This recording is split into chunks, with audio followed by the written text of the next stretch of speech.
इसलिए हर संत महात्मा एकांतवास करता ही है। उससे उसे बहुत लाभ होता है। उससे तो जो लाभ होता ही है। उसके जो संगी साथी साथ होते हैं, जो साथ भक्त होते हैं, उन्हें कहीं अधिक लाभ होता है, इसमें कोई शक नहीं। 2 पत्नियां हैं याज्ञवल्क्य की। कात्यायनी बड़ी पत्नी है। घर के कामकाज में बहुत सुग्रह है, बहुत अच्छी तरह से घर का कामकाज करती है, संभालती है। मानो कोई ज्यादा इच्छा नहीं। दोनों बुद्धिमान है, लेकिन ये कम बुद्धि की है। मैत्री अधिक बुद्धिमान है। वह अधिक बुद्धिमान है, इसका अर्थ नहीं है कि वर्ल्डली वाइज है, नहीं। मैत्री वर्ल्डली वाइज नहीं है, कात्यायनी वर्ल्डली वाइज है। तो ठीक है, दोनों में किसी प्रकार का कोई टकराव नहीं है।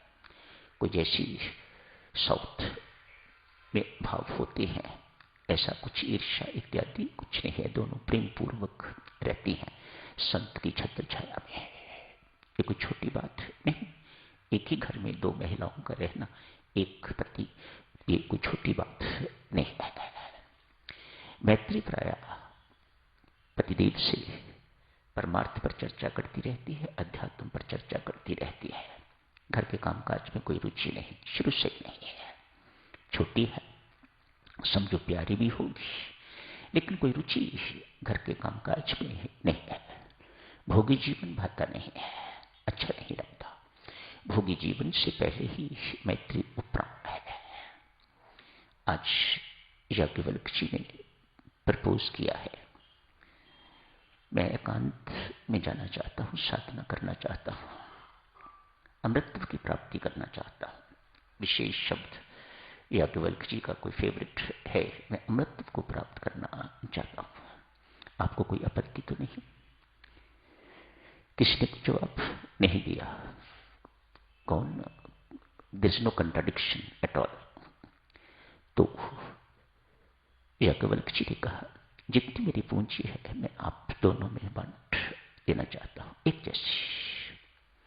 कात्यायनी बहुत खुश है, मानो सब कुछ मिल गया उसे अभी परमार्थ का कोई बोध नहीं है, ज्ञान ध्यान किसी चीज का कोई बोध नहीं है। मैत्री को भी हिस्सा दिया गया है, लेकिन चुप है। क्यों चुप है? मन ही मन सोच रही है। इनके पास अवश्य धन से कहीं अधिक महत्वपूर्ण कुछ है जिसे पाने के लिए जा रहे हैं। वह क्या है? अभी अपने ही मन में प्रश्न है। अभी याज्ञवल्क्य जी से नहीं पूछा, महर्षि से कोई बात नहीं की, अपने ही मन में चर्चा है, अपना ही विचार चल रहे हैं। खूब इसका दिमाग चलता था इस चीज में, अपना ही दिमाग चल रहा है। ये सारी की सारी संपत्ति यहां छोड़ के जा रहा है, क्या प्राप्त करना चाहता है? लोग धन संपत्ति के लिए अपनी सारी की सारी आयु घोंप देते हैं, सारी की सारी जिंदगी घोंप देते हैं, लेकिन ये सब कुछ इसे प्राप्त है, ये सब कुछ छोड़ के जा रहा है। क्या प्राप्त करना चाहता है? मानो इससे कहीं अधिक महत्वपूर्ण है जो ये प्राप्त करना चाहता है। वह क्या है? मैत्री के मन में ये प्रश्न उठा है, वह क्या है? मैं भी वही मांगूंगी। स्वामी जी महाराज ने शब्द कल प्रयोग किया, देना ही चाहते हो तो अपनी जैसी लगन दो, मुझे आप जैसी लगन लग जाए, जैसी लगन आपको है, भक्ति की प्राप्ति की, परमात्मा की प्राप्ति की, मोक्ष की प्राप्ति की, अमृतत्व की प्राप्ति की, वैसी लगन मुझे लगा दीजिएगा। कितनी सुंदर मांग है इस देवी की, महान देवी की। देखो, 2 प्रसंग मैत्री पर स्वामी जी महाराज ने क्यों चुना है? 2 प्रसंग की छोटी हस्ती नहीं है मैत्री, जिसकी इस प्रकार की मांग है। महर्षि से आप पूछती है, क्या सारे संसार की धन संपत्ति मिलने से मुक्ति मिल जाएगी? नहीं, कदापि नहीं।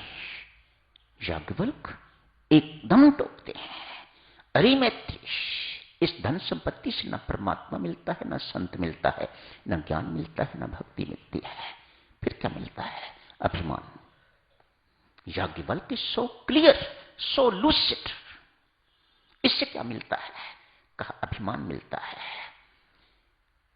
इसको आदमी भोगता है तो भी अभिमान, दान देता है तो भी अभिमान, इसको अपने पास रखता है तो भी अभिमान। याज्ञवल्क्य शब्द देखिएगा कितने स्ट्रांग शब्द हैं धन संपत्ति के लिए। ये अभिमान के अतिरिक्त और कुछ नहीं देता। हां, सुख सुविधाएं मिलती हैं, एक धनवान जैसा जीवन जीने को मिल जाता है, इससे अधिक और कुछ नहीं। सुखी सुविधापूर्वक जीवन, सुखी जिसे हम सुखी समझते हैं, इससे अधिक नहीं। सुविधाएं मिल जाती है, धन सुविधा देता है। जो सामान्य व्यक्ति को, गरीब आदमी को नहीं मिलती, वह धनवान को मिल जाती है। बस इससे अधिक और कुछ नहीं है। पतनकारी चीज देके जाता है। मानो ये अर्थ अनर्थकारी है। यदि ये कहा जाए तो गलत नहीं है। अर्थ अर्थात धन संपत्ति को अर्थ कहा जाता है। अर्थ ये अर्थ नहीं है, अर्थ ये अनर्थकारी है, ऐसा संत महात्मा घोषणा करते हैं। सो शेष महर्षि याज्ञवल्क्य, मुझे ये सब नहीं चाहिए। मैत्री कहती है, मुझे कह दीजिएगा जो आप पाना चाहते हो। उपदेश देते हैं। उपदेश को प्राप्त करके सीधे याज्ञवल्क्य जी महाराज अपनी साधना के लिए चले जाते हैं। मैत्री उसी वक्त घर छोड़ के थोड़ा मोटा सामान लेके तो महर्षि पराशर के आश्रम में चले जाती है, जो प्रसंग आज आपने पढ़ा है। देवियों, बहुत सज्जनों, बहुत महत्वपूर्ण प्रसंग है आज का। मेहरबानी करके इसे बहुत लंबा तो नहीं करेंगे, लेकिन जो सार है, जो हमें अपने जीवन में उतारना चाहिए, उसकी जानकारी तो बहुत आवश्यक है। उतना ही चर्चा करेंगे।